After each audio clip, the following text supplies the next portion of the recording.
to open up the village board meeting for March 10th, 2026. Make a motion to adopt resolution that have Steve Brockman, trustee Steve Brockman, act as chair for the meeting. Second. Roll call, Alana. Amos, Yes. Babiak, Yes. Brockman, Pass. and Selfridge. Yes. Okay, thank you, everybody. We'll start with the pledge to the flag. I pledge allegiance to the flag of the United States of America and to the republic for which it stands, one nation, under God, indivisible, with liberty and justice for all. Roll call, Alana. Mayor DePold, trustees Amos. Here. Babiak, Yes. Brockman, Here. Chapman, Luciano, and Selfridge. Here. Okay, we do have a quorum. We can continue with business. Any citizens want to speak this evening? Seeing none, we'll move to the consent agenda, which includes approval of the regular meeting minutes for February 24th, 2026, approval of accounts payable in the amount of $335,748.57, approval of payment in the amount of $18,146.25 to Cornwell Engineering Group for the Shorewood Water Source Transfer Plan. Agenda item number 4 has been deleted for this evening. That concludes the consent agenda. Make a motion to approve the consent agenda. Second. Motion by Amos, seconded by Babiak. Babiak, Yes. Brockman, Yes. Selfridge, Yes. and Amos. Yes. Lana, do you have any communications? No, sir. Okay, and there's no proclamation this evening, so we'll move right into our agenda for this evening, which is number 1, consideration for approval of a resolution adopting the Village of Shorewood budget for fiscal year 2026-2027. Finance Director Ann Burkholder. Thank you, sir. Presented this evening is the budget for the village's fiscal year, which will begin April 1st. It remains largely unchanged from our budget workshop, which occurred a few weeks back.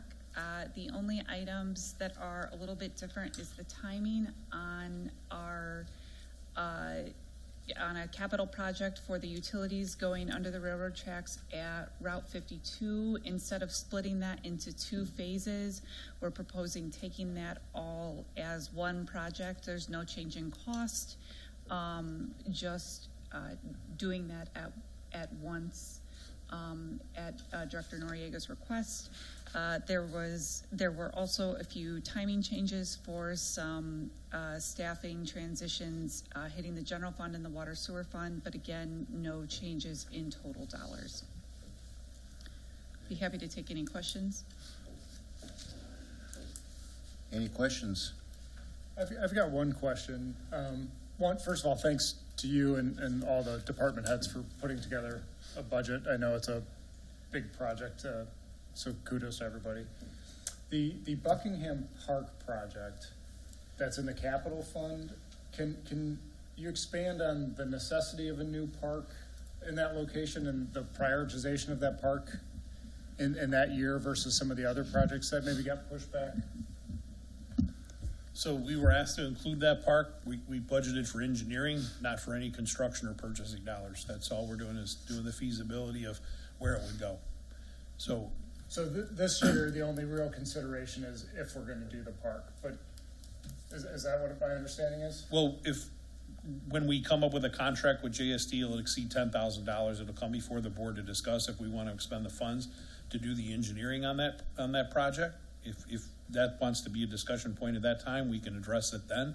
But for now, it's included just in our capital plan as engineering, not for purchasing equipment, not for doing any construction. Okay. That's my only question. Any other questions or concerns? If not, take a motion for approval. Make a motion to approve the resolution adopting the Village of Shorewood budget for fiscal year 2026 to 2027. Second. Motion by trustee Amos, second by trustee Babiak. Brockman, Yes. Selfridge, Yes. Amos. Yes. And Babiak. Yes. Okay, budget has been approved. Agenda item number 2, consideration for approval of a certificate of authority with the state of Illinois for our roadway rock salt joint participation agreement, and to our Public Works Director, Mr. Noriega.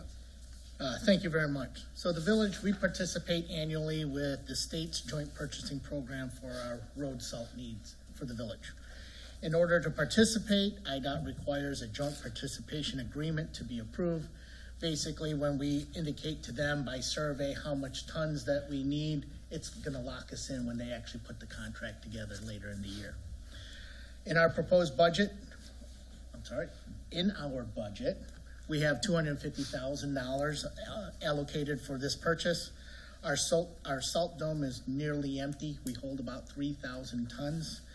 We intend to order approximately 2,500 tons this upcoming winter season. Similar to previous contracts, we will be able to order a minimum of up to 80% of what we put in and up to 120% if we need more additional. Staff is recommending the village board approve the rock salt joint participation agreement with the state of Illinois for the upcoming 2026-2027 winter season. Any questions? I'll make a motion for the approval of a certificate of authority with the state of Illinois for the roadway rock salt joint participation agreement. Second. Been moved by trustee Selfridge and seconded by trustee Babiak. Roll call. Selfridge, Yes. Amos. Yes. Babiak. Yes. And Brockman. Yes. Agenda item number 3, consideration for approval of a proposal for professional services with Safe Step for our annual hazardous sidewalk program in the amount not to exceed $30,000. Back over to Mr. Noriega. Thank you again. So this is now becoming our annual program to assist with addressing hazardous sidewalk concerns.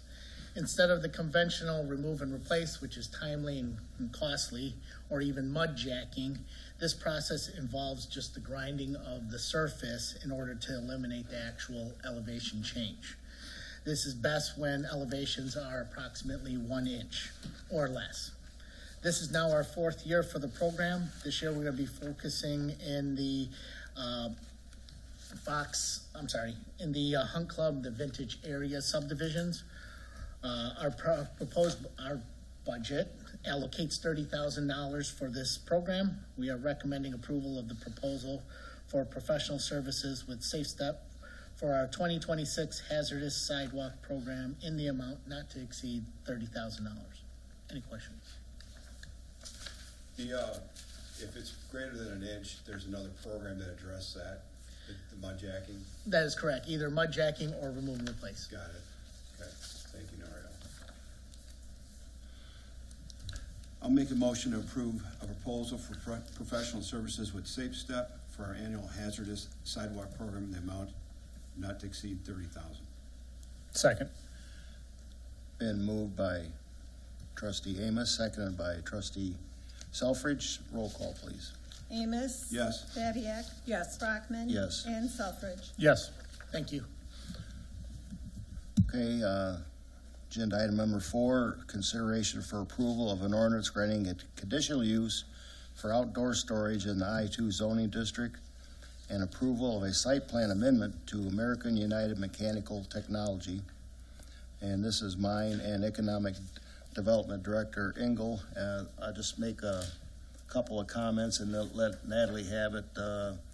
We did hold a public hearing at our last meeting. No one from the public spoke against or for the conditional use, and comes here with a 5-0 vote to this body for approval. And Natalie, you want to give us a little more in depth on that? Sure. So 500 Earl is located on the east side of Earl Road next door to Legacy Fire Apparatus. It's been purchased by American United Mechanical Technology. The 38,000 square foot building sits on just over 2 acres. There's a parking lot and loading berth in front, as well as an overflow parking lot in the rear yard. They're here this evening to request a conditional use permit for outdoor storage and to request approval for a fence. This is their building. They're a manufacturer based in Asia. They fabricate and distribute OEM parts for heavy equipment, including equipment for farming and construction. The photo on the screen shows their new headquarters, which is in Thailand. This is where their manufacturing takes place. This is their Thailand headquarters. The parts made in the factory are then shipped to North America and housed in warehouses when they're then sent out to companies like John Deere and Caterpillar for repairs and sales. The next few slides show some of the equipment that they make. So these are the pins and bushings, drivetrain products, machining products, and then the bigger heavy construction type materials. The Shorewood facility won't be involved in any of the manufacturing. They'll basically receive, store, repackage, and ship spare parts to vendors. The business is classified as a warehouse wholesale business, which is permitted in the I-2 zoning district. The Shorewood location will not be open to the public. It'll be just staff, which should be about 6 to 12 people between 8 a.m. and 5 p.m. Truck traffic will be minimal, averaging a couple of trucks per day. They will receive shipping containers full of merchandise and will ship products out using third-party logistics companies. They're not planning any overnight parking of trucks or any cargo container storage. There won't be any bodywork or any mechanical equipment repair on the property. Sorry. The slide shows the layout of their building. The offices are shown in purple, the small storage area in green, and then the large product storage area in pink. The blue is their packing area, and then the area outlined in red is the proposed outdoor storage area with the red line representing a 10-foot fence. If I zoom in on that, they'll only have 6 to 12 employees, so they're not going to need all the parking on the site. Brinks, which operated the site previous to them, had a lot more employees. So what they're proposing to do is to repurpose that back parking lot for storage. All of the material would be stored on the asphalt, and they'll primarily store racks, which would otherwise be kept in the building, as well as some equipment. They're proposing a 10-foot fence, and their storage would be 10 feet or lower. According to the zoning code, you as village board can approve a site plan with a 10-foot fence as part of a site plan approval, so they've asked for that as well. The fence up at the top left is representative of what they want to do. It's a wood composite fence with metal posts, 10 feet tall, and then at the bottom is the racks, which is what they'll primarily be storing outside. This is just the site plan again for your information. The Planning and Zoning Commission held a public hearing, discussed it, and recommended in favor, along with the list of conditions, which I sort of went through and is included in the ordinance. There are representatives here as well if you have questions. Okay, thank you, Natalie. Any questions or concerns from the trustees? 10-foot tall metal wood composite fence, is that right? Yes. Per the document here, thank you. And a couple of trucks a day. Yes, on average, so, you know, Okay. they're not even gonna have trucks every day in reality. Got it. Just curious, how big are the trucks? Coming in, there'll be cargo, like semi-cargo containers, shipping containers. They'll come in on rail, and then they'll be brought in on semis, so they'll be full-size semis. Okay. Probably a maximum of 2 a day, and then leaving it'll probably be smaller trucks. Thank you. And then the property backs up to another industrial area, right? Not residential? Yes, it backs up to the condos off of Geneva. Okay. And then if there's further development of that lot at all, like, because it looks like it's L-shaped, that would have to come back to us, I think? It would, yes. At this point, they're not planning to expand, but they do have an L-shaped lot that also has access on Geneva, so if they wanted to do anything there, they'd come back. Okay. Some of my other questions. Okay, very good. Could we get a motion for approval on that and remember to waive the second reading? I'll make the motion to approve an ordinance granting a conditional use for outdoor storage in the I-2 zoning district and approval of the site plan amendment for American United Mechanical Technology and waive the second read. Second. Motion by trustee Amos, second by trustee Selfridge. Alana, roll call. Babiak, Yes. Brockman, Yes. Selfridge, Yes. and Amos. Yes. So you're approved. Congratulations. So. Agenda item number 5, consideration for approval of a resolution accepting a final plat of Range USA subdivision. This is over by the shooting range on Northeast Frontage Road. It comes here with a 5-0 vote of approval from from the planning and zoning to this body. And Natalie, you have a few things you want to discuss about that for Ms. Forrest, please? Sure. So the proposed subdivision basically would create two lots out of what we all know is Range USA. The southern lot would be the Lot 1, Range USA, which is their building and their pond, and then the northern lot would be available for development. When they come in to develop, they would also be required to do any stormwater management on the site. This was contemplated when they built Range USA, so it was designed appropriately. The staff, village engineer, and planning and zoning commission reviewed it, and everybody recommends in favor. Okay, thank you, Natalie.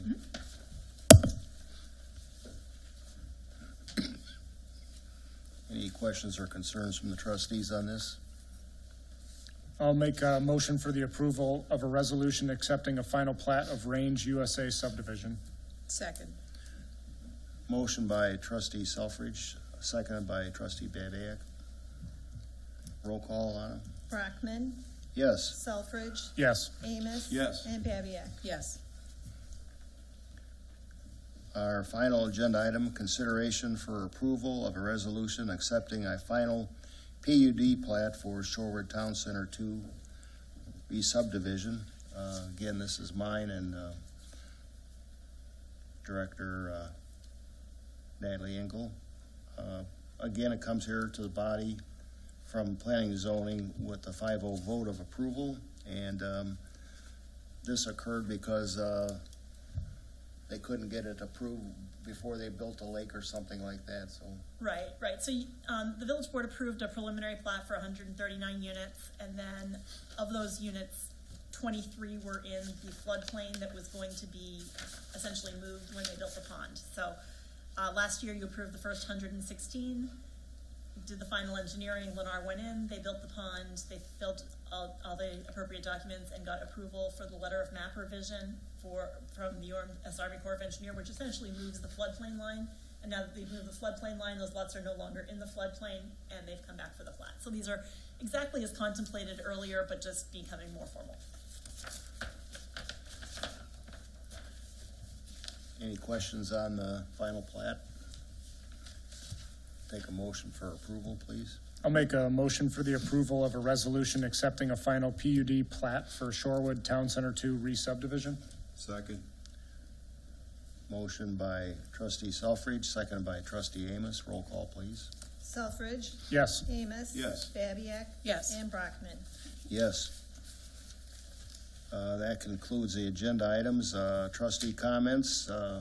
Trustee Amos? No comments, thank you. Okay, thank you. Trustee Babiak? No comments. Thank you. Okay, thank you.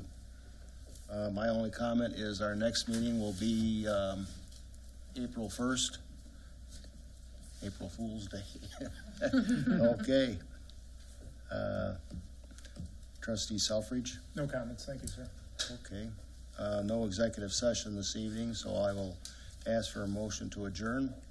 So moved. Second. Moved by trustee Amos, second by trustee Babiak. Roll call, please. Amos.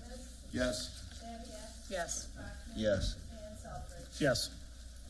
All right. We are adjourned. Thank you, everybody.